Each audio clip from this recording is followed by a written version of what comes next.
चर्चा करा आणि प्रश्न निर्माण करा. 2 मिनिटं. आठवतोय तुला प्रश्न? आठवतोय? चला. शिल्पकाराने दगड कोठून आणले? कोण उत्तर देते? हा सांग.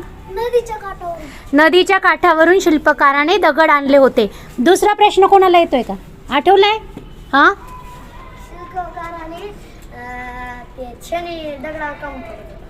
हा शिल्पकार छन्नी हातोडा त्या दगडांवरती का घालत होता? हा कोण उत्तर? यशराज सांग. त्याला मूर्ती बनवण्यासाठी तो छन्नी हातोड्यावर त्याच्यावर घाव करत होता. चला प्रश्न कोण विचारतं? हा सांग विठ्ठल.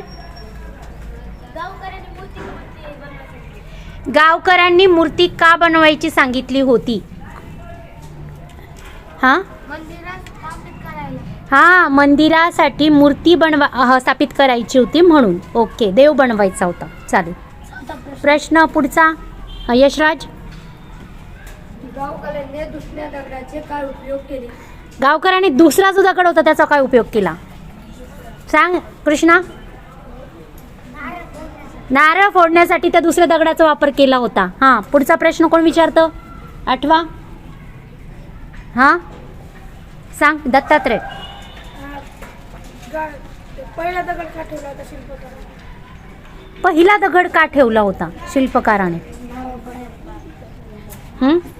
त्याला घाव सहन होत नव्हता. त्याला घाव सहन होत नव्हता म्हणून तो शिल्पकाराने तो दगड वापस ठेवून दिला. ओके चला पुढचा प्रश्न कोण विचारतो? या गोष्टीचं शीर्षक काय आहे? चला नाव काय आहे? कोण सांगतं? सांग सांग. सालेम. संयम. गोष्टीचं शीर्षक. खूप छान प्रश्न आहे. गोष्टीचं शीर्षक काय आहे किंवा गोष्टीचं नाव काय आहे? संयम. चला पुढचा प्रश्न. एक प्रश्न आता एकच घेऊया. हां चला सांग. मूर्ती दगडाला काय म्हटली? खूप छान प्रश्न आहे आणि मेन जे आहे आपल्या गोष्टीचं शिकवण हीच येते. हां सांग तू अमान. मूर्ती दुसऱ्या मूर्तीला दगडाला म्हणली की तेव्हा तू सहन केलं असतं मारणं तर तेव्हा तू देवासारखं राहिली असती. आता मूर्ती म्हणली घाव सहन केला असता तेव्हा तू माझ्या जागा असता. तू जर घाव सहन केला असता तर आज माझ्या जागेवर तू असता. ओके तर गोष्ट तुम्हाला समजली?